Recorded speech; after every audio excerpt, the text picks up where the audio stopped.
going to go ahead and hit the start record button, and I'm going to minimize OBS here. And I am going to welcome everyone to the very first episode of Handmade Hero. I am super excited about this project. I was thinking that this was going to be basically me on a live programming stream making a game for people to sort of learn from, but basically that there were going to be like 5 people watching because I assumed that it would take a long time to generate any interest. But actually the response from people has been completely overwhelming. I was so psyched about it, and it's been so great to see so many people here, even on the test stream that we did where we were just kind of practicing stuff. Everyone was awesome, the community was awesome, the questions were awesome, and it was just fantastic. I had an absolute blast doing it, and so I'm really looking forward to this. Before we get started, I just wanted to say a couple things, and I'll probably try to take a minute at the beginning of every stream just to repeat these for anyone who's coming back, who hasn't necessarily seen the live stream before. Basically, this is a series where we program an entire game from scratch with explanations of everything I'm doing. Now, in order to actually finish an entire game at some reasonable point in the future, I cannot explain everything in complete detail, so I have to constantly reference back to things that I've already explained. And I have to trust that you're going to be able to keep track of the things that I explained, and if you don't understand them, ask questions. You can use the email link on handmadehero.com. You can basically go there anytime you want, and there is, handmadehero.org. You can go there anytime you want, and there is an email a question button, so you can ask there. You can ask on the Twitch chat at the end of the stream. There'll be time for questions and answers. Or you can just ask on internet forums, stuff like that. There's been a whole community of people who've been helping out. So I won't be able to drill down into everything every time. I'll have to reference back to stuff that we've already done. So please keep that in mind. It's okay if you get a little lost, if we blow past something that we covered earlier on a different stream and you're like, what was that? It's okay. All of the videos will be archived. You can go back and watch them again. You can go sort of look and see if people in the comments have added stuff, and we'll try to have a lot of resources available for you. You can also, if you pre-order the game at any time, you'll get all the source code to it. Every night you can download the source code, follow along, play around with it at home, and all that stuff. So hopefully there'll be plenty of resources for you.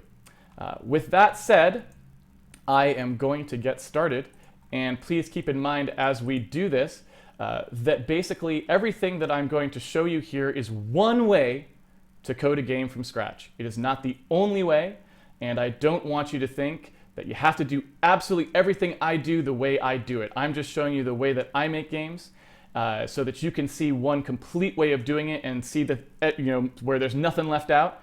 But you should develop your own techniques, and you should feel free to experiment with your own styles and try different things and see what works the best for you. All right, let's get going. So the first thing I want to do is I got to actually build something. I have to get a project started. And as anyone who's ever actually done a game, or really probably any computer project knows, getting a project started is a bit of drudge work. It's really unfortunate, but it is. And basically what happens is you're going to have to create something that allows you to build the actual text files that you type in that are the source. You're going to have to do something that allows those to get built into executable. And in the intro stream, we talked about the basics of that. So if you're unfamiliar with it, you're going to have to go watch that to sort of get you up to speed. But hopefully most people understand what a compiler is, what a linker is, what an executable is. A compiler is something that takes the source code that we type and it turns it into partially executable code. And a linker is something that gathers all that executable code and puts it into an executable, which is something that we can actually run on our computer. And what we did in the test stream, where I was sort of teaching people very, very, very basic things, what we did in the test stream is we used Visual Studio, which you can download for free, actually. This is Visual Studio 2013 Community Edition, and that's what we'll be using for compiling and running our code. You can actually go get it at visualstudio.com because Microsoft has now made it free for small teams or personal use, which you are if you're one person at home following along. You can download it here and install this exact same thing. It doesn't cost any money. You can use it for free. So this tool right here is what we're going to be using to debug and compile. And what we did in the test stream is we actually used this to make our project. But I never do that in real game development, and most real game developers don't either, although some certainly do. So if you want to, you can certainly try to do that. The way that I do things is I actually don't edit in here, and I don't build from in here. I only run and debug from in here. I basically use this tool as my debugger, and I access its compilation functions from the command line. Now, we didn't cover the command line in the intro stream, so I'm going to talk a little bit about that here. Basically, what happens is on your machine, if you are on Windows, if you're on Linux, you already know what a command line is because you don't use Linux without a command line. But if you are on Windows, even if you're a programmer, it's possible you may never have even used a command line. It's possible these days that could be the case. So if you go into your All Programs and you look in under Accessories, there's a thing here called Command Prompt. And when you click on it, you get this little text window. And all this text window is it's something that allows you to basically have a dialogue with your computer the old-fashioned way. You can type a command in, you can hit return, and it spits something back out to you. Now this is super tiny because the fonts aren't set. I have my own over here that I set the fonts to, but I just wanted to show you the one that comes up when you launch it by default. And basically we're going to be using this to sort of show you how to execute some commands, and I'll show you why you want to execute commands through it in a second as well. But if you're like me, you want to customize that a little bit.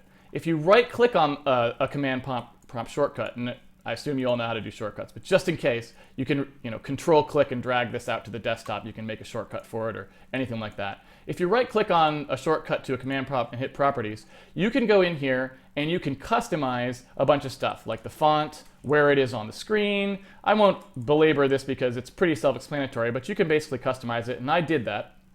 I think during the sort of the lead up to the show, people were saying that the fonts were a little too dark, so I'm going to go ahead and actually just make them a little brighter in this one. And we made them brighter in Visual Studio and in Emacs, and people seem to think that was good. So I'm just going to brighten those up a little bit there and hit OK.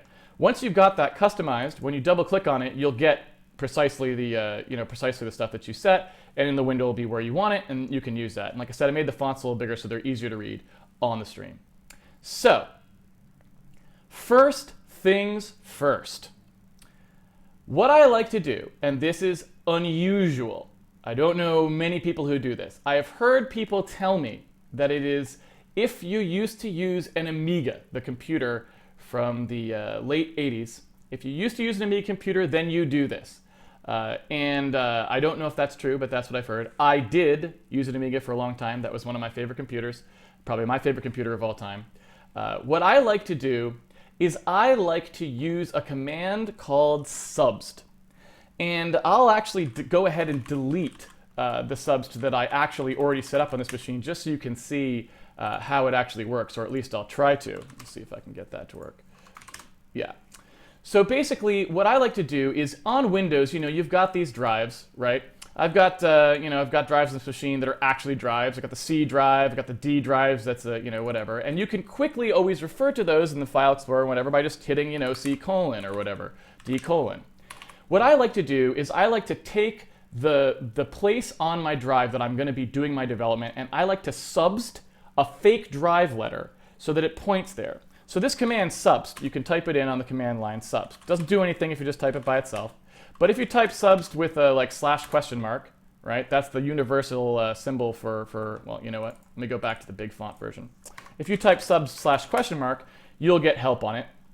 Basically, all it is it's a command that allows you to type subst and then a drive letter that you want to make, basically a fake drive, and I'm going to use W:, and then give a path on the actual hard drive where you want that drive to essentially exist.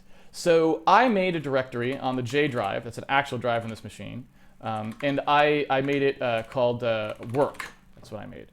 And so I'm going to subst W:, to be work.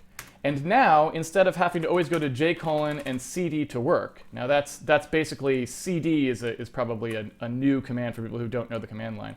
Basically, this is how you move around directories. So if you remember up here, when you're working in like a file explorer, if you look at this thing, this is a path to a file, right? If you want to move around on an actual command line, you can use the CD command to do that. So, if you start out somewhere, like I started out on W, I want to go into the handmade directory. Now I'm in the handmade directory, and it always prints out what it is here.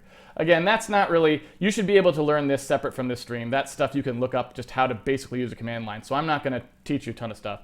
CD ... goes back and so on. You should just go learn those if you're totally unfamiliar with command lines. Anyway, I like to sub a drive to it just because it really makes it more convenient. It's less typing for me.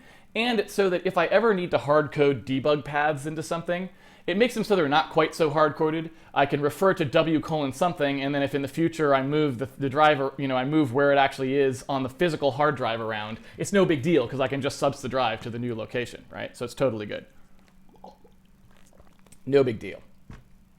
All right. So anyway, I made a directory here. It's the handmade directory.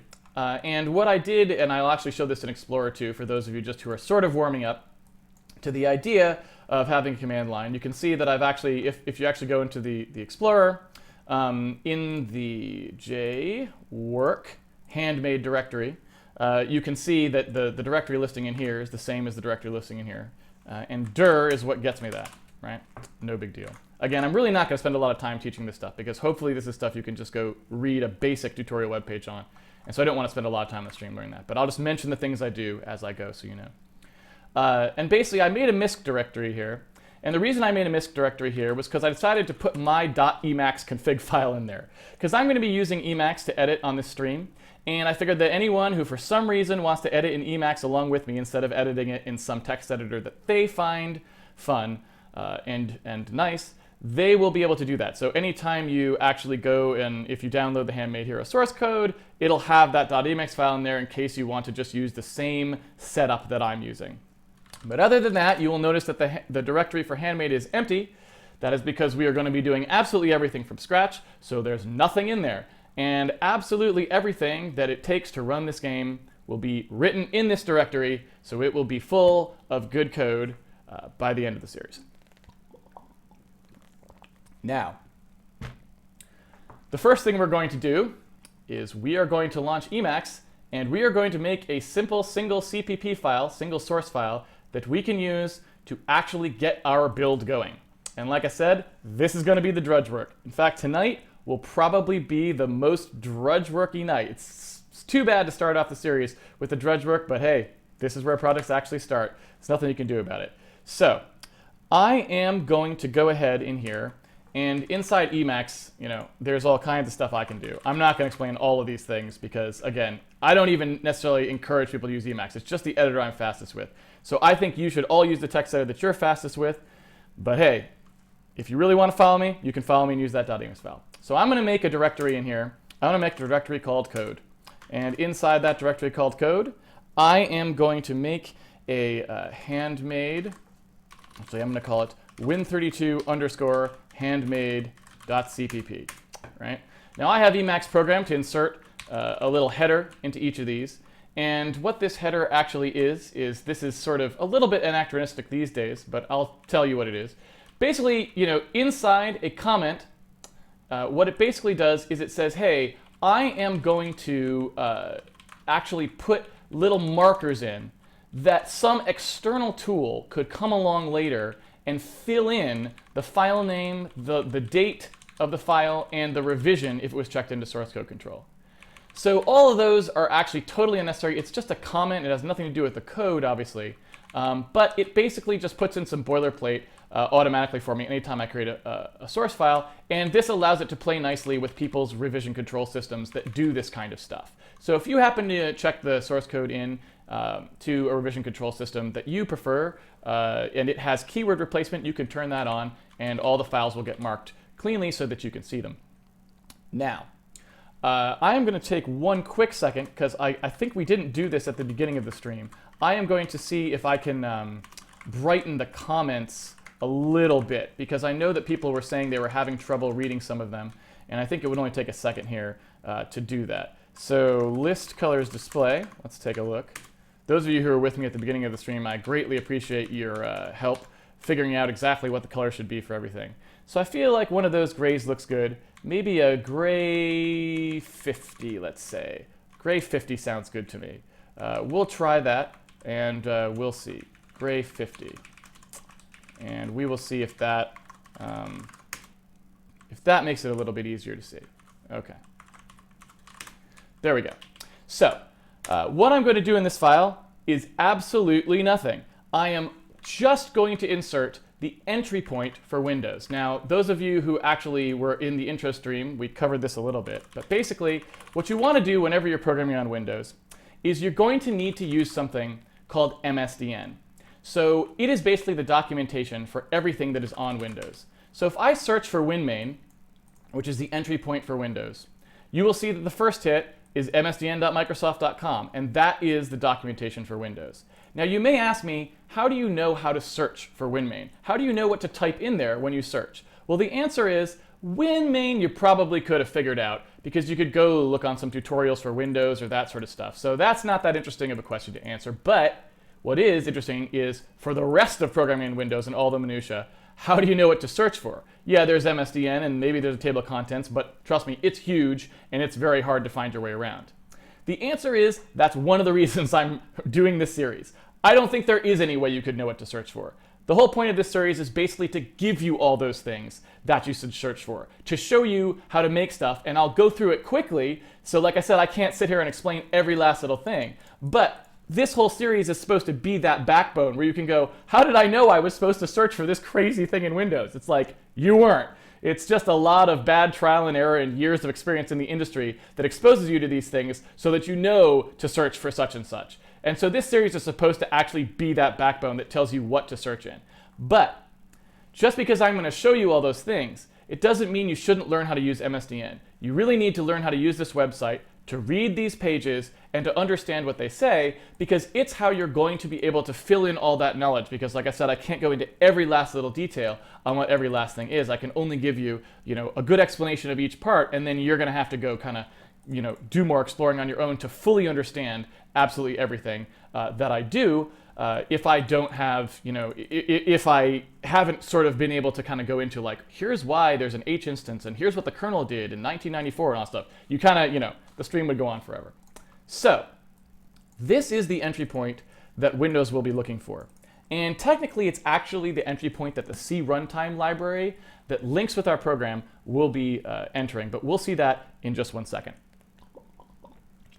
For now, we have to concentrate on getting our build going. So what I'm going to do is I'm going to cut this out here, and I paste that into our program. Now what we want to do, and these ins are little markups. I don't know why they leave them in here. They're kind of annoying, actually. These ins are little markups that you don't actually want to have in code. They're not actually C code, really. They are basically just something that lets you know that the parameters are being passed in to you, as opposed, or into whatever the function is that you can find, as opposed to out parameters, which come back out to you. So I am going to include windows.h for now, which is the header file on Windows that has all of the definitions, well, it's not actually all, many of the definitions that are functions that we will need to call in order to get our job done, to actually get us up and running on Windows. And again, if you don't know what some of these things are, I highly recommend you go watch the intro stream that we did, the test stream. I'm kind of assuming that people can sort of read C code, and if they can't read C code, definitely go back and watch that intro stream because it will teach you how to read these things so that you won't be confused by that. So,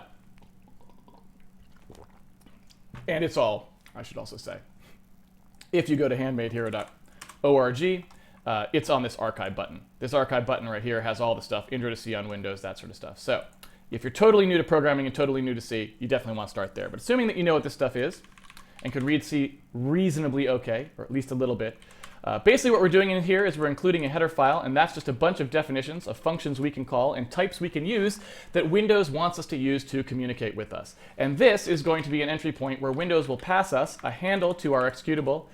This hprev instance is not something we actually need to use. It's sort of legacy at this point. Our command line, the command line that got set when we ran the program, and nCommandShow, which I'll say what it is again because it's so darn funny. I said what it is on the intro stream, but I'm going to say it again. When you actually look at an executable, so for example, if I go out here to one of these guys and I hit properties, you see this little run dialog box? It's like run : and it's got this drop down, normal window, minimized, maximized. Well, whatever that gets set to, when Windows calls into us and starts up our code, it's going to be here. It's that int command show. Like, it was so important they decided to pass it to you. So yeah, there you go. Anyway. So I'm not going to do anything here other than return 0 for now. So I'm just going to leave this as a stub. We're not going to do any code because what we need to do is we need to get this building and executing as it is. Now here's how I like to do builds. And this is going to shock and horrify absolutely everyone out there, and I apologize for that. But you know what? It's how I build stuff. It's how I build all my stuff these days. And I'm showing you how I program games. So that's where it's at. Here's how I do it. In the directory, the root directory of the code for the project, basically wherever I'm going to be doing stuff, I make what is called a build.bat file. And what a bat file is, and the reason that I was talking to you guys about the command line, which is this thing where you can type in commands that do stuff and I can get printouts back, a bat file is basically just a script. It's a script of things that the command line should do. That's it. And so what I typically do nowadays is I don't actually bother using a make system or anything. What other programmers do is they typically have something called a make system. So basically, like for example, GNU Make would be an example of an original one.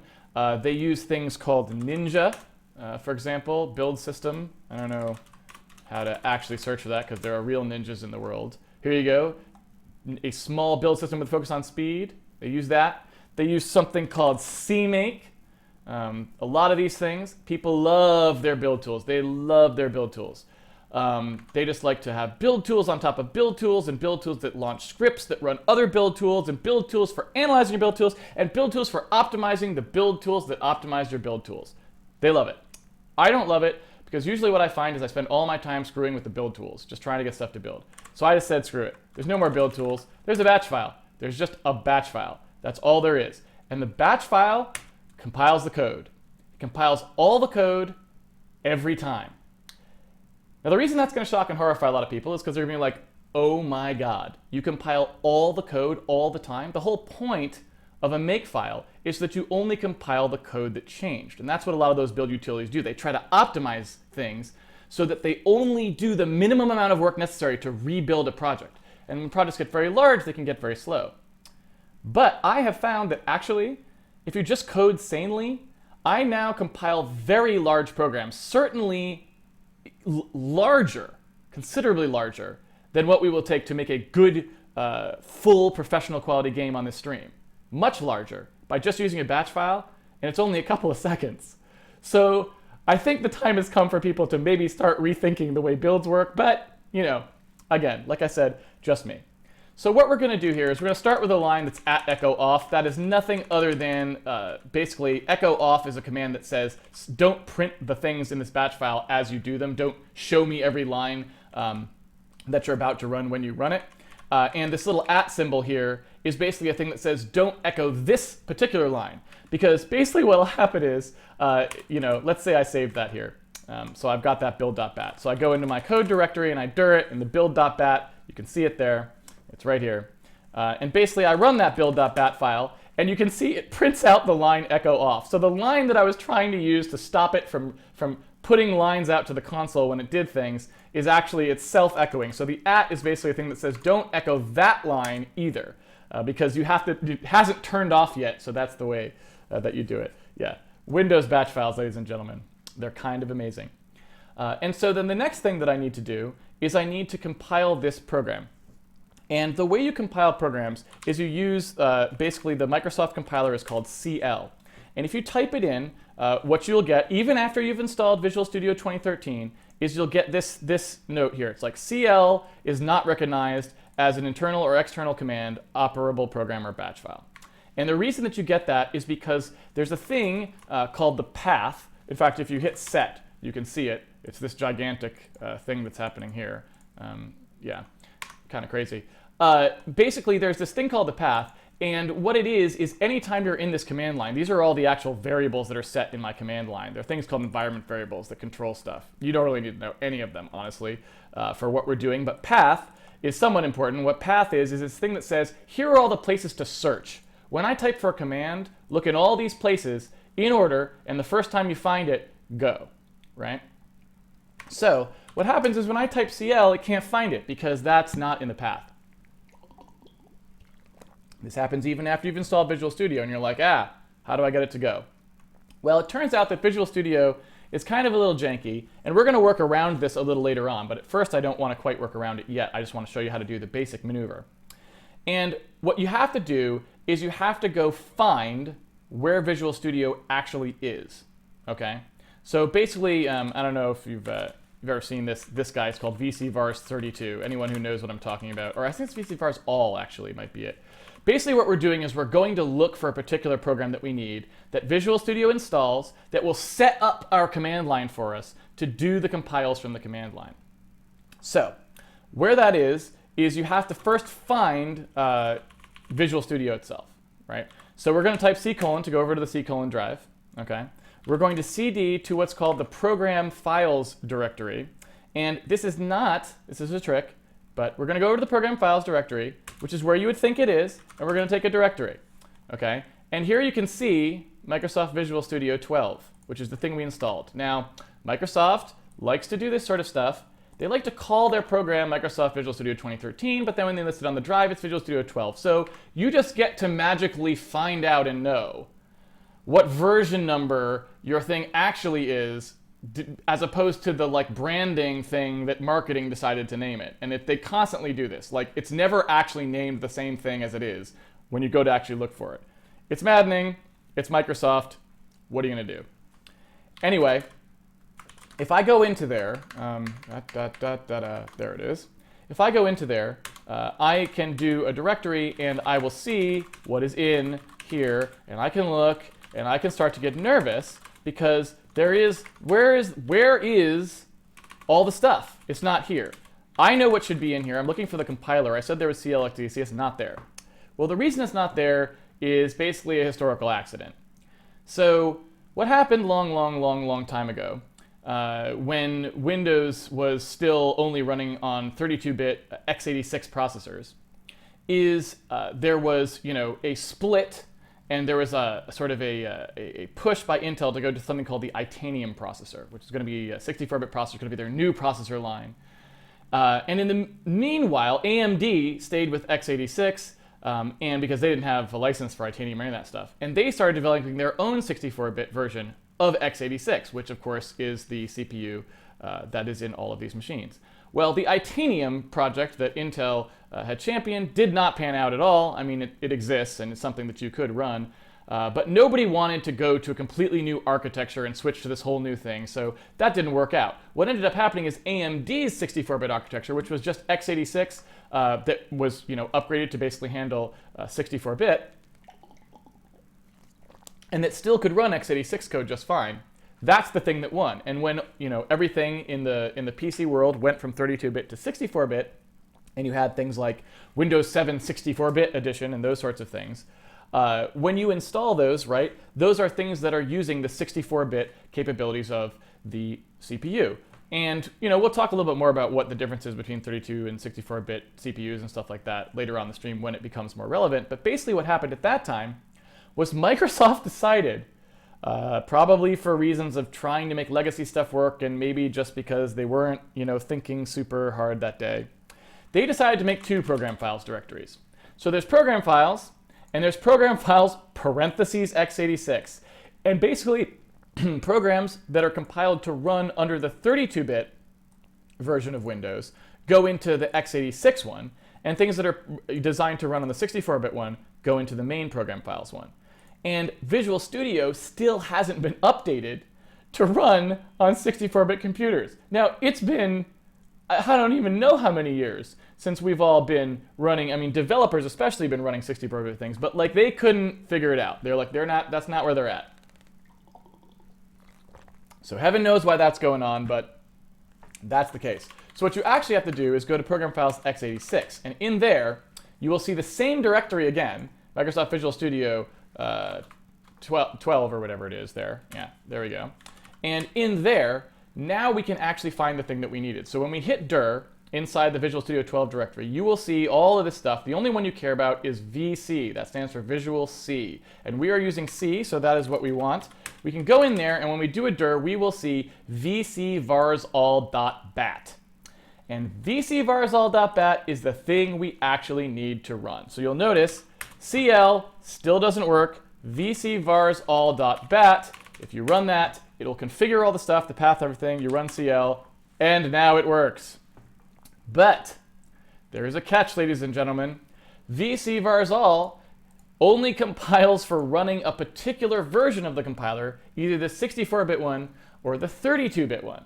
So if we want to run the 64-bit one, we actually have to call VCVars x64, because you can notice when I ran it, there's an x86 there at the end. So that's the 32-bit compiler, which is fine. I think you can compile 32-bit. You may not be able to. I don't even know. I haven't tried to compile 32-bit code with a 64-bit compiler.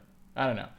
We're going to start off compiling 64-bit code because that is the most prevalent PC CPU kind, most prevalent PC CPU operating system out there, and it's a more powerful chip type because it has more instructions that we may want to play with later. So we are going to go ahead and run that. And if you put the x64 after it, then when you run CL, you can see that now you get the compiler for x64. Everything's the same except for that little guy right there. Okay? So what you have to remember, and I know it's a little annoying, is you have to remember to run this when you start up your stuff, right? But we can do a little bit better. If we want to, we can do a little better anyway. What I like to do, because I showed you that subs trick before, right? What I like to do is I like to go into the startup folder. See the startup folder up here? If I right-click on, well, actually, I guess you wouldn't have one yet. So I'm going to right-click on startup and hit open. That basically brings up a folder that will execute anything that you put in it when the machine starts up. So what I like to do is I like to drop a startup.bat in there as well. And I just edit it with Notepad. I'm not fancy. I don't even bother opening Emacs or anything. But I like putting a file in there called startup.bat, and I put in the subs line.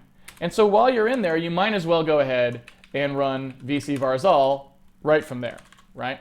Now there's a catch, of course, because there's always a catch. The catch is that if you're in a batch file and you want to call another batch file, in order to be compatible with the most number of command line settings that people might use, you have to use the command call. Do not ask me why. I really do not know. I think it's some historical reason about they had to set some state in order for the other one to come back to here after you finished it and blah, blah, blah. But assuming that you want this to actually dispatch to the other batch file and then actually come back and execute any more lines you might put in the startup. If you didn't put any more lines here, you'd be fine. You'd just go execute that and that'd be it. But assuming you actually want it to do this and come back, you could put that in there. Now, the only thing I'm not sure about, because I don't always do it this way, is whether that's sticky for the whole system. I don't know if it is. It might not be. And so the other thing that you can do, I'm just showing that as one option. You can try that. I'm not going to spend time trying it necessarily on the screen. The other thing that you can do, and this is also pretty cool, since this definitely does work at startup all the time. The subs always works, so I always put that in there. The other thing you can do, and the way that I'm going to do it, because, you know, I don't have a because. I'm not even going to say because I don't have one. And, you know, don't make up a because if you don't have one. This is just the way I do it. So maybe that means it doesn't work in there. I don't know. It just is the way I've always done it, so I'm going to do it. So in here, I've got my MISC directory where I put stuff that, you know, you don't have to use. You can use it if you want to. I'm going to go ahead and I'm going to create a batch file in here, and I'm just going to call that shell.bat, right? I'm going to call that shell.bat, and I'm going to edit it. And in there, I'm going to put the actual thing that I'm going to call, right? And so that way, anything that I want to happen, any sort of configuration for the shell when I start it up that I want to have happen, I can have happen in there, if that makes sense, right? And there's some things that we might want to do. Actually, I can show you some other tricks that are pretty cool that we might want to do in there. For example, we could also make the path point to something in our directory. So if we want to put like little tools that we have or things like that in there, we can actually make it so that that happens as well. So for example, if I wanted to, let's say, so let's say I want to make the path point to something in our guy. So I can do set path equals %path, which just means insert the old path in here, right? I can do that. Set the path equal to the old path. Oh, well, you know what? Let's put ourselves first. Why not? I'm going to make it so that it looks in our handmade directory and underneath MISC, right? So anything in the handmade MISC, and you know what? Let's go even further than that. Let's make it, should we make it bin? Nah, why complicate things? So I'm going to make it look in the handmade MISC directory. And so that way, anytime we run something with the command line, it can look in there and it can actually just run it if there's something in there, right? And so that'll be pretty cool. So now what happens if we actually go in here, if we actually run this guy, right? Let's see what happens when we do CL. Yeah, CL is not recognized an internal or external command. So I was right to suspect that we probably can't put it in the startup. Because if we put it in the startup, it's only going to be scoped to that little startup shell. Like if you notice, right, basically what happens is I go in here to startup, I run this thing, it kind of flashes, it does the command, it goes. Subst is sticky. It works for the whole machine. You can see even Explorer gets that W drive that I decided to make. But vcvars all just sets local environment variables to the shell. And so it has to be local to that shell. So basically what we want to do is at shell startup, when we actually start the shell, we want to do those changes, right? So we want to make sure that we can basically go in here, right, run our shell.bat. Oh, that's good. Already got a typo. We haven't even started programming yet. Anything that's got spaces in it, since spaces are considered delimiting, you got to enclose them in double quotes. I forget that all the time, and I suspect you will too. Anyway, I run that, and that'll run our vcvars. And now we'll get our CL back, and we're good to go.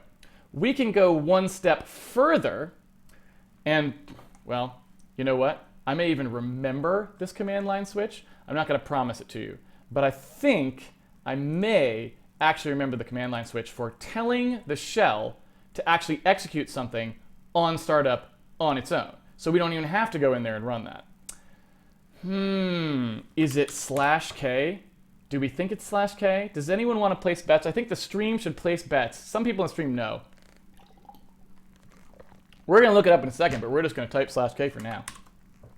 We're going to type /k, and then we're going to tell it to go ahead and run handmade misc shell.bat, like that. And we're going to see what happens. Bam! Did you see that? Did you see that? That is a useless set of neurons right there, ladies and gentlemen. Remembering stuff like that. That's what happens when you get to be 38 years old now and have dealt with this stuff for far too long.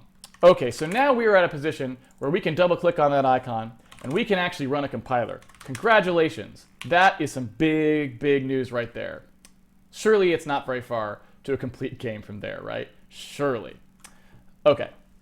So anyway, if we can do a CL, then we can basically build an executable. That is mostly all we need. So if we go in here, and I guess I did that setting that path to handmade. I didn't actually show anything that we could do in there. I set the path to there. So basically, obviously, we could run shell again, and that would work, because it found it in the path. Now, remember, shell wasn't there, but it went and looked in that path that we set. If I click set again, you can see that I've got right here, it now inserted me into that path. So it's looking through each of these, right? And it's going to find the stuff that I put there. So now that I've got that set, I can put something else in there. So why don't I, instead of running Emacs from an icon, let's stop doing that. There's no need for that. What we can actually do instead is we can run Emacs directly from our shell. So basically, the only thing we'll start up is this. Okay. So, and you know what? I'm going to close this as well. So we're gonna have a little party here. Okay. So if I want to, I can basically make another batch file. So inside handmade misc, I will make Notepad, and I will go ahead and say that this is going to be my Emacs launcher. Save. Oh, you know what? I should give it a name so that I don't have to actually enter it. Notepad emacs.bat, and I do want to create a new file. I'm going to echo off, and I'm going to go over here to the GNU Emacs icon that I had, and I'm going to copy in what was in there. Okay. So what's interesting about this, and I'll show you this part as well, because I'd customized this icon, and it's good for you to know if you do want to follow it home with Emacs. When you do this run Emacs command to run Emacs, and this has to be wherever you install it. It comes in like a zip file, so wherever you unzip it, you're going to have to find the run Emacs command, and you're going to have to call that. I unzipped it just into program files x86, where everything else that's x86 goes. Why not? But you could put it in something more sanely named if you wish. -q-l w handmade misc.emacs is just a way of saying load this as the config file. I think wq might be quiet. I don't even know what wq is. -l loads this file right here, I believe, which is the one that I created my custom Emacs file. And so that way it will come up with my settings. So I'm going to go ahead and save that and close it. And now, no matter where we are, in theory, if we wish to summon our editor, we can type Emacs and boom, There it is. Close it, comes back, everyone is happy. And we're starting to get a little closer to a machine I can actually use to develop code. The other thing that is good to know is devenv. Devenv is the name of the actual Visual Studio IDE. And if I type that in and hit return, it will load it just like I clicked on the icon. And now we are at the point where all we need, bloop, bloop, is just our command prompt, ladies and gentlemen. So get rid of those icons, they are gone. So that is the drudge work of setting up a machine to actually develop on. If you want to have some of the same stuff that I have, obviously, you can go grab GNU Emacs yourself. You can search for it here. You can go to GNU Emacs and it will come up. You can click through to the various fun locations. I think there's an obtaining. You click on obtaining. You click on nearby GNU Mirror. And after clicking on that, there is a Windows directory that you can click on to go in and get the correct one. I am using, because a lot of stuff has broken in recent Emacs, I am using version 23.4.1. And so you can go in and you can download 23.4, which is this bin, 23.4 bin i386.zip. That's what I'm using. Okay, so we have about 20 minutes left to go, which is plenty of time to get our code working. Drudge work done. Here we go. So I'm going to actually go in here to handmade code. I'm going to hit Emacs, and I'm going to open up my build.bat. I can now take this Win32 handmade thing that I made here, and I'm going to say I want to build this code, but I don't want to build it where it actually is right now. I don't want to build it right in its current location. And the reason that I don't want to do that is, well, you know what? Why tell you when I could show you? So CL is the compiler. If I want to compile something, I can actually just type cl win32handmade.cpp, hit return.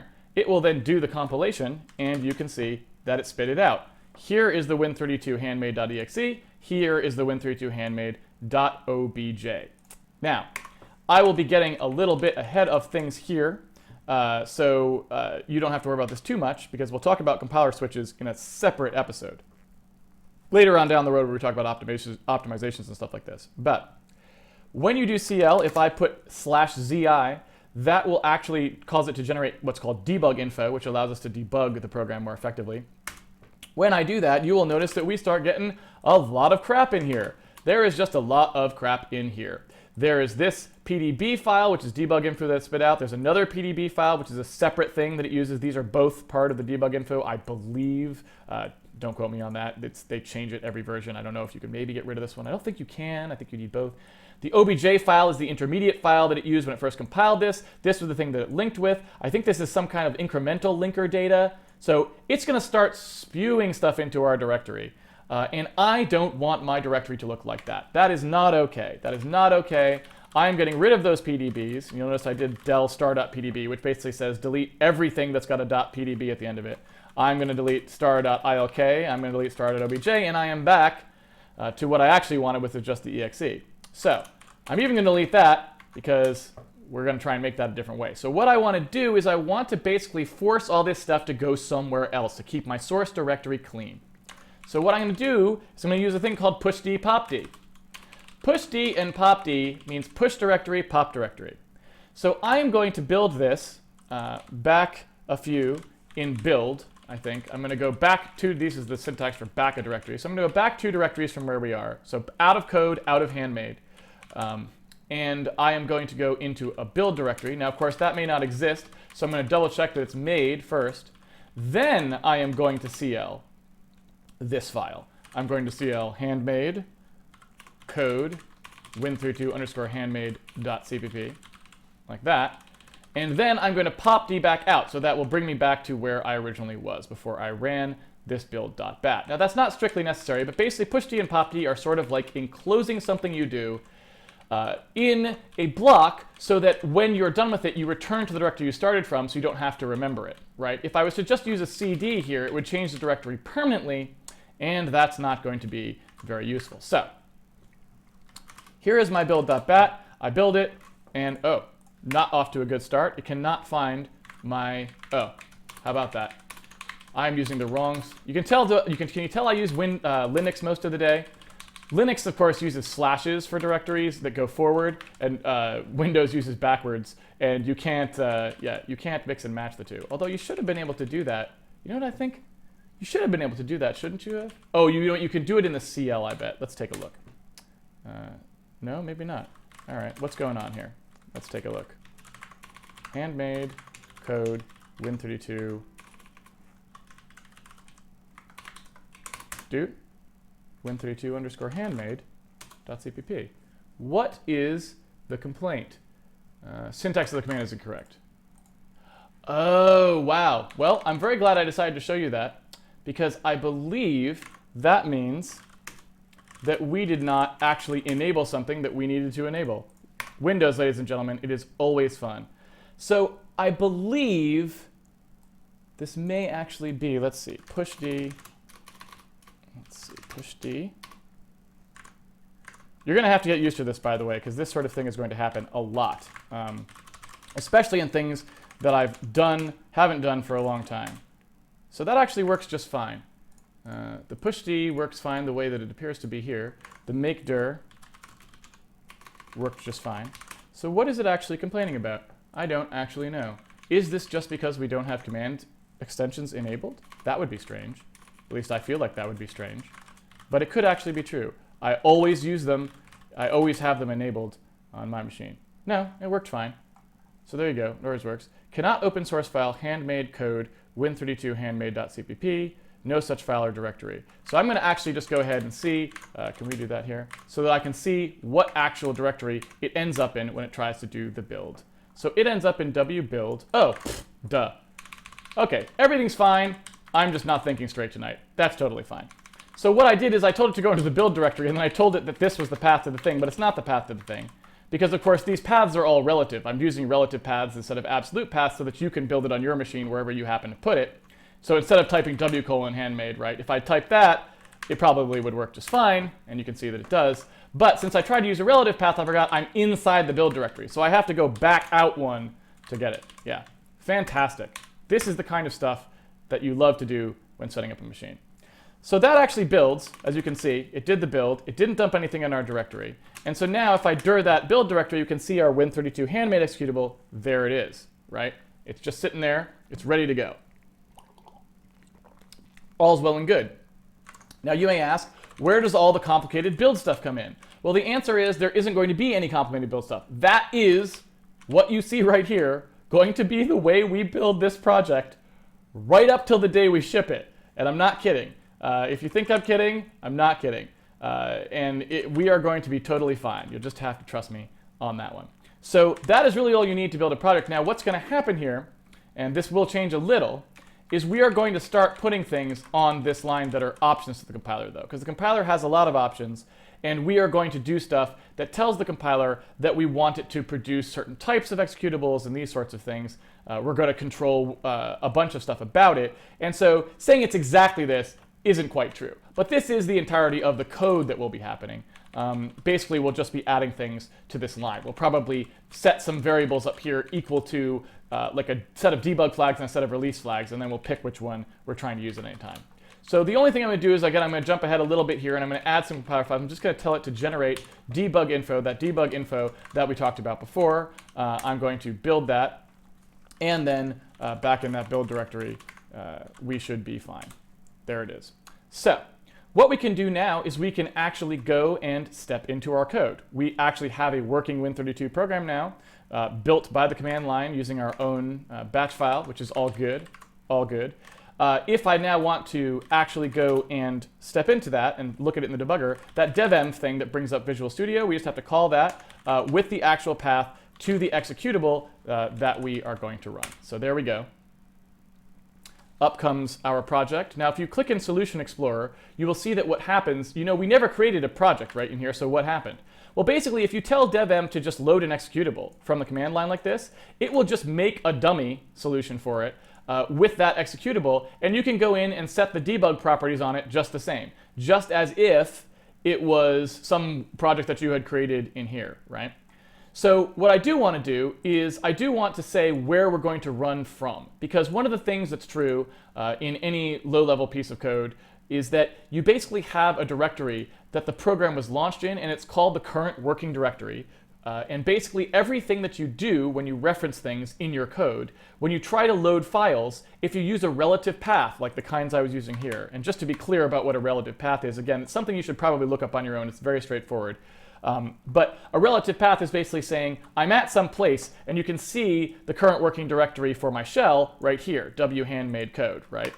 But if I want to reference something, I can use an absolute path by saying the whole path. Like dir w:build says dir that directory that from, tells me exactly where it is, and it does it. But I can also use a relative path, which is go back 1, go back 2, then go into build. That's relative. But the question is relative to what? And so basically, just like the shell has a current working directory, we have a current working directory. And that current working directory is important because if we want our game to run without any external knowledge of where it is, we kind of want it to load things out of wherever it happens to be and wherever the user happens to run it. So to set ourselves up for success, I am basically going to say, well, let's make a directory under handmade, right? Called, I usually call it data, to be honest with you. I know it's not a great name. I'm open to other suggestions. So I'm going to make a directory called data, and I'm going to say that we're going to put basically what we will be shipping with the game. So the packaged art, assets, or anything else like that, I'm going to put those underneath the data directory. So in order to tell this that when we debug the program, we want you to run it in that directory. I'm going to put that, into the home directory so that it knows the working directory, so that it knows that that's where I want it. So I'm going to go in here. Well, I'm just going to type it in. The browser. See working directory. I'm going to type into working directory. I'm sorry that's tiny. Hopefully we will almost never be editing these project settings, so hopefully you don't even really have to read this. There's a thing called working directory. We're just going to put in that handmade data, and we're going to hit return there, right? So now when we run our code, it will run it as if it was running out of this directory, so we can kind of always be running sort of in a closer configuration to what we will actually ship to end users who buy the game and want to play it, so that we won't have surprises down the road. Okay. Furthermore, this arguments field here is where we'll put things that we pass to the game for parameters and stuff, debug parameters that we want. All right. So once we've set that, we can hit F11. And F11 will, oops, I gotta close this properties window. Oh, no, it closed it for me. Why, thank you. We're gonna hit F11, which means start our application and stop on the first line of main, which is exactly what it did. And you can see the little thing highlighted here where it stopped. This is actually our code. This is the thing that we built. It's exactly what we hoped for. So we can go like this. It ends. Our first Windows program, ladies and gentlemen. But you may ask, what is all this stuff here? That's a very good question. We covered it in the intro stream, but I'm going to mention it a little bit in this stream as well, because it's kind of important. So now that we have a build going, we can start to look at actual Win32 code. When I said this was the entry point for Windows, what does that mean? What is an entry point? For those of you who are well familiar with programming or who took the intro, who watched the intro stream, you know that this is a function. It's something that gets called, it executes the code inside of it, and it returns to whoever who called it. And that is what it does. But the question is, who called us and how did they do it? Well, the answer is that in this particular way of compiling, which we're doing right now, it's not actually Windows, the operating system, that calls into us. The person who actually calls into us is the C runtime library. Now, the C runtime library is something that ships with all C compilers as mandated by the C specification. And if you go online, in fact, you can look for C runtime library, you will find probably some documentation somewhere that talks about what is in it. So let's see if I can get something, for example, here. Yes, here we go. CRT, C runtime library features. If I go into something like files and streams and open that up, you can see that it's basically got a bunch of documentation that tells me about the sorts of things that this thing can do, right? It's like some, here we go. Here's some functions that are in that C runtime library, set locale, wset locale, who knows? We don't really care about these. But point being, this is stuff that is not part of Windows.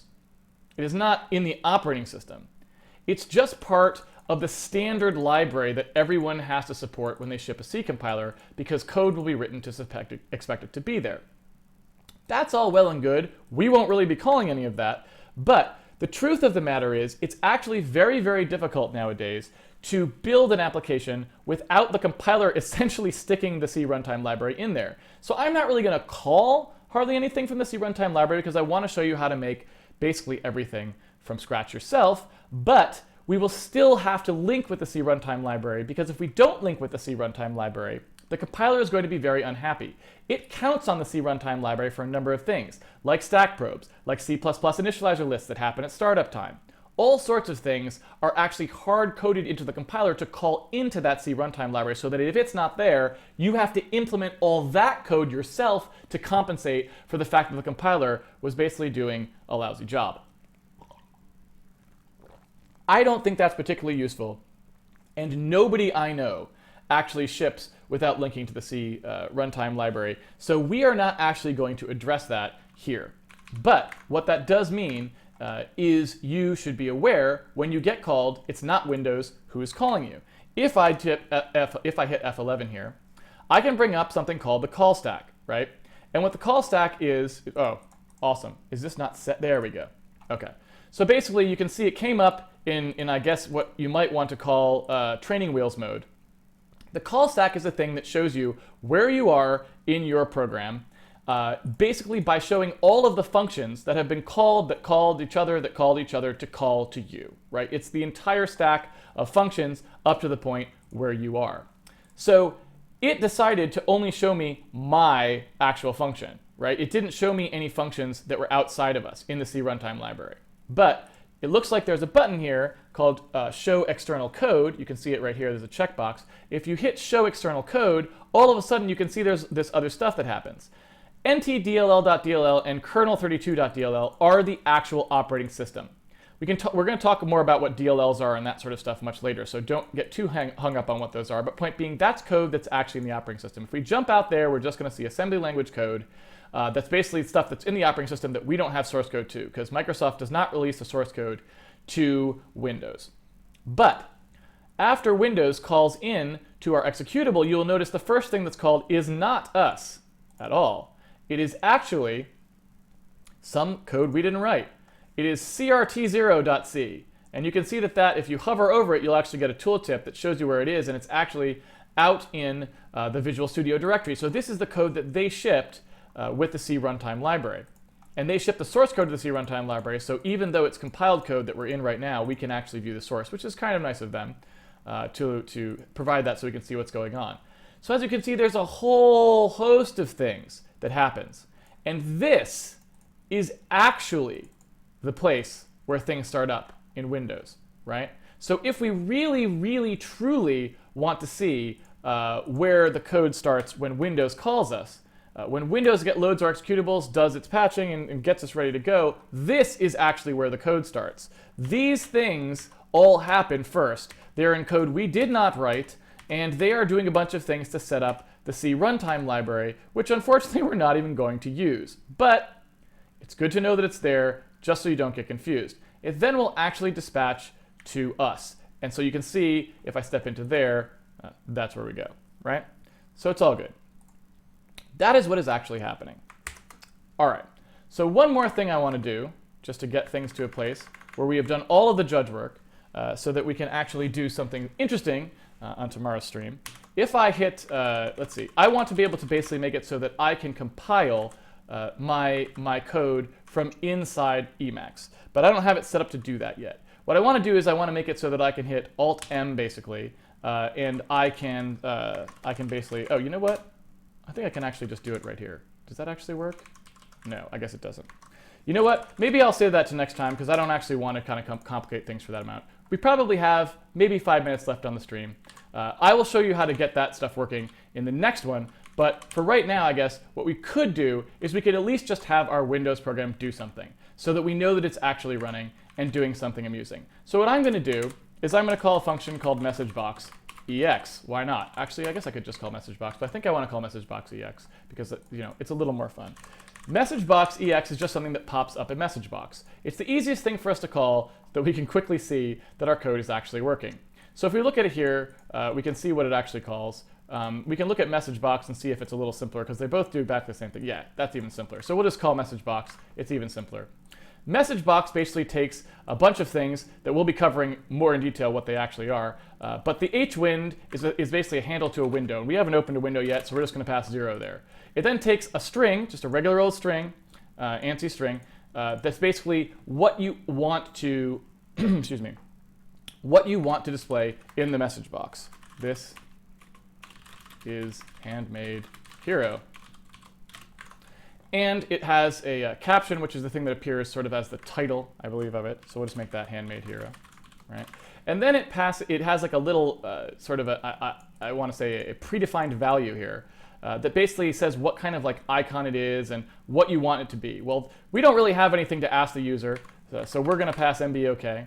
And we don't really have, I guess, anything in particular we want to warn them about or anything, so we are going to pass icon information. So for those of you who were with me in the intro stream, this is a bitwise operator. It ORs things together. If you are uncomfortable with that, I highly recommend watching the intro stream, because it will tell you about that operator and how it works. But in that stream, people were asking, do you do much bitwise manipulation in real coding? And I said something like, I bet we'll do some in the first stream. You do it all the time. And ladies and gentlemen, even though I was not planning that, you can see right here that it actually happens. And the reason that it happens is because the way that people often like to do flags, like when you just want to set some flags, like, okay, I'm calling this function and I want to set some things like do this, do that, don't do this, don't do that, just some little booleans like toggles. A lot of times what they'll do is they'll use a bit field, which is basically saying that each bit in a particular size thing, like in a 32-bit value, each bit means a specific thing. And what you'll do is you'll OR the bits together to set the things that you want set. So in this case, we want MBOK to say that it's a dialog box that has an OK button. And in this case, we want icon information to say we want to have a little information symbol next to it. And we're going to OR those two together to basically say that that is what our dialog box is going to do. Now, if I go ahead and do our build, oops, if I actually go to the right directory and do our build, it will rebuild our thing. Oh, and we get to the other part of our build. So when we actually call something, and this is a little bit confusing. This is one of those things that you wish the compiler didn't do for you, but it does do for you, and so it's kind of a little confusing. But when you compile a program, as we did here, and you can see our command to compile our program did not actually include anything other than our code, right? It's handmade.cpp.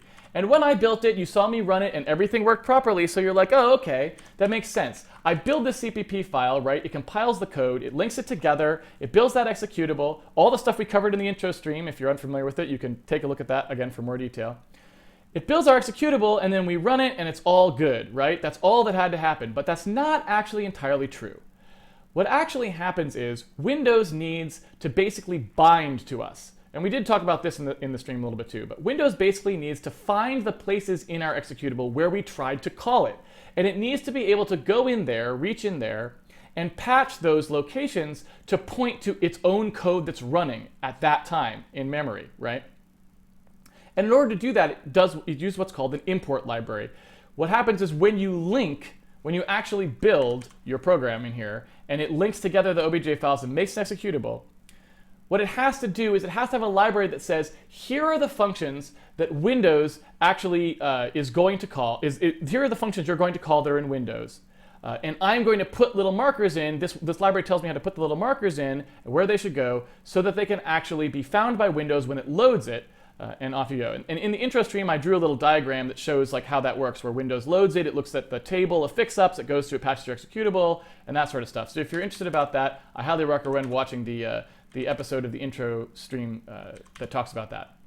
Anyway, the problem is we didn't specify any import library. So technically, we should not actually have been able to call anything in Windows at all. And I don't actually know if it's true because I think they may sneak kernel 32 in there. I'm not actually sure if they do. You know what? I'm just going to go ahead and test it since I know how to test it.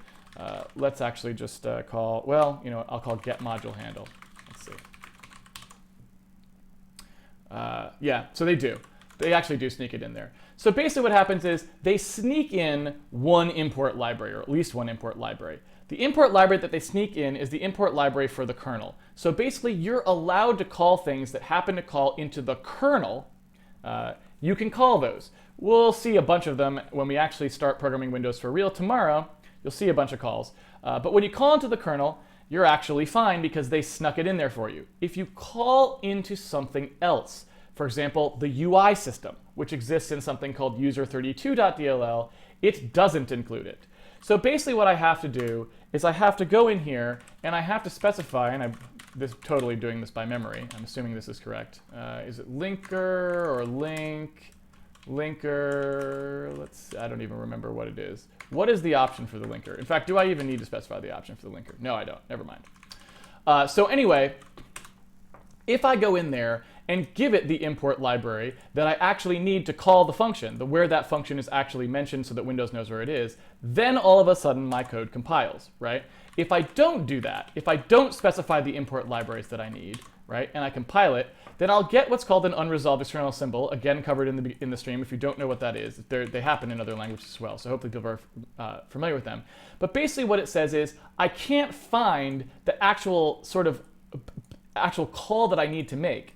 That you're saying that Windows.h defined, I can't actually find where that function actually is. And it makes sense that it can't find it because we didn't define it and neither did Windows.h. All it did was say that there was one.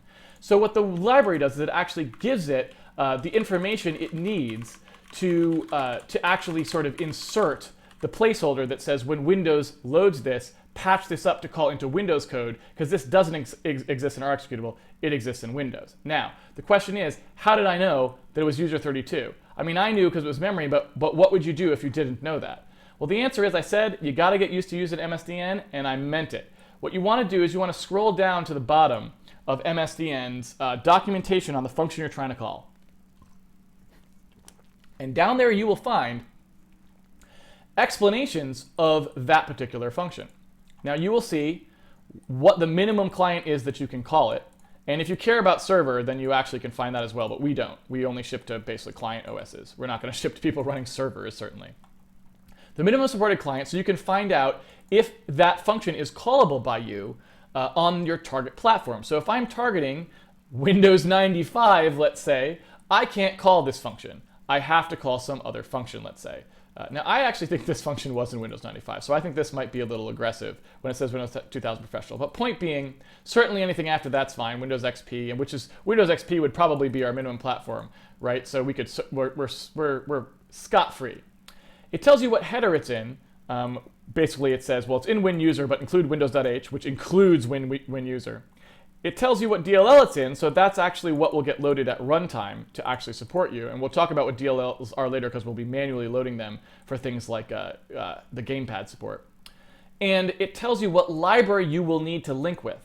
So all I did, right, essentially was I short-circuited this process because I knew, but all you actually have to do when you call something is go find the documentation for the function, go down to the bottom, and right there it will tell you what the lib is that you need. Now there's one other thing. We covered this in the other stream, but I'm going to mention it again. A lot of functions, if they take strings, in Windows they have an ANSI and a wide character version. The wide character version is if you have UTF-16 encoded stuff, and the ANSI version is if you have just regular old ASCII that you're going to try and pass it. Now you may wonder why it has these two, and I called this message box function, like what's going on there? Like that doesn't make any sense, right? Well, the answer is because in all of Windows, everything that takes a string is actually not the function that you actually call. You actually call a macro. So inside Windows.h, there's actually a pound define, which is how you do macros in C, how you replace text in C. There's actually a pound define that pound defines message box to message box A or message box W, depending on whether or not you're compiling in UTF-8 mode or ANSI mode. By default, if you just call CL, the compiler is set to compile without being in Unicode mode. So it's going to compile in ANSI mode, which means that we're going to call message box A, which is what we wanted because this is an ANSI string. But if we were trying to pass UTF-16 to it, we wouldn't have to switch the compiler to compiling in Unicode mode, which is basically putting in a pound define or anything like that to switch it, or we didn't have to do anything like that. We could just go ahead and stop using the macro. The macro is just something Windows did for backwards compatibility a long time ago. So we can actually just short-circuit that process entirely and call the actual function that we actually wanted, and that'll work just fine, as you can see. Again, we need that user32.lib to make sure that it can find it, but other than that, we're good to go. So now, if we go to our program and we run it, take out the breakpoint that I set there, you can see that our app now actually prints something on the screen. This is Handmade Hero, Handmade Hero. Now that is completely uninteresting to me. I would much rather see some sprites flying around the screen. But like I said, there is a lot of drudge work in getting a project up and running, and we had to do that all tonight. So in order to keep this stream to only an hour, I will, even though I would love to go spend the next hour so we can actually put some graphics on the screen, I am not going to do that. I'm going to stop. We will do that tomorrow. And honestly, I guess I would say that went pretty well because we got everything out of the way that we need to get out of the way to build, run, and have fun on Windows. So from here, tomorrow at 8 p.m. Pacific time again, we will probably be able to, I think, open a window and draw some stuff to it. We may not get to user input yet, but I think we'll be able to open a window and draw stuff to it. And the day after that, we'll get user input for sure. Basic user input, but user input nonetheless. So with that, I'd like to thank everyone for joining us for the first edition, the very first episode of Handmade Hero. It has been delightful, even though it was drudge work today, which is what happens at the beginning of every project, I'm afraid. Even though it was drudge work today, I still enjoyed going through it with you, and I hope that you will come back tomorrow when we will do something, frankly, a lot more exciting. But we will still be dealing with Windows a little bit, so we're still not quite out of the drudge work. It'll be more exciting because we'll be able to actually see things happening, but the real excitement will probably pick up in a week or so when we're off of Windows and actually just dealing with all fun game code and rendering code, which is just so much more exciting. That's why I like to do it instead of sitting around programming Windows all day. If you would like to be on the source tree, or if you already are on the source tree, you can pre-order the game here and you will get it. It will give you an email. So for those of you who got that email, there's a link in there. And what I will do is tonight I will upload this code, this setup that we made. I will upload that, and so you can go back to that email that you got that with that link in it, which you should bookmark because you can go back to it all the time and download the code. You can go there, you can download that code, and you can be set up just like this so that you can see everything that we did. I know I went fast through everything today, and we're going to be going fast through things. That's just what we're going to have to do to actually get through a meaningful amount of stuff in a reasonable amount of time. But while we're going fast, I think it's easy if you can go back to source code, look through it yourself, think about each individual thing. What did he say about this? Make sure that you're comfortable with it. If you're not comfortable with it, ask questions. Go read that MSDN, get comfortable there, play around with it, call some other stuff, change this message box EX, play with the build, play with the compiler, do all that stuff, because really the way that you're going to learn is not just by watching me. What I do here on the stream is basically showing you sort of the backbone, showing you how to make the game sort of like by example. But what's really going to solidify it for you is you trying it yourself and you doing these things yourself. So you should go back now and try all the things that I just did, all of that stuff. Try it yourself, play around with it yourself, make the mistakes, make the same mistakes that I did, make different mistakes, and really get comfortable with that stuff. And if you do that every day, you just spend an hour or two redoing the stuff that I did and learning about them, that's really going to be what solidifies it for you. Because if you just watch me, I mean, if you're just entertained by watching me code a game, that's great. There's no problem with that. But if you really want to learn how to do this stuff, definitely go through, do it yourself, ask questions, go on the internet, find resources, just do some reading, really soak that stuff in, because that's what's really going to make the difference. When you actually go and do it yourself and sort of struggle through it a little bit and go, oh, what did he do there? Oh, right, he did this. Go back to the video, see what's going on. That process is what's going to really drill it into your brain, and then you're just going to know it, and you're going to have it down cold. So that's really the thing to do, and I encourage everyone to do it. So that's it for this stream. There will now be about 30 minutes of Q&A, and I will stop the recording now so that we can have two separate streams on YouTube, and so people can sort of jump between the Q&A and the regular. So I will see you back here in just a few seconds for the Q&A.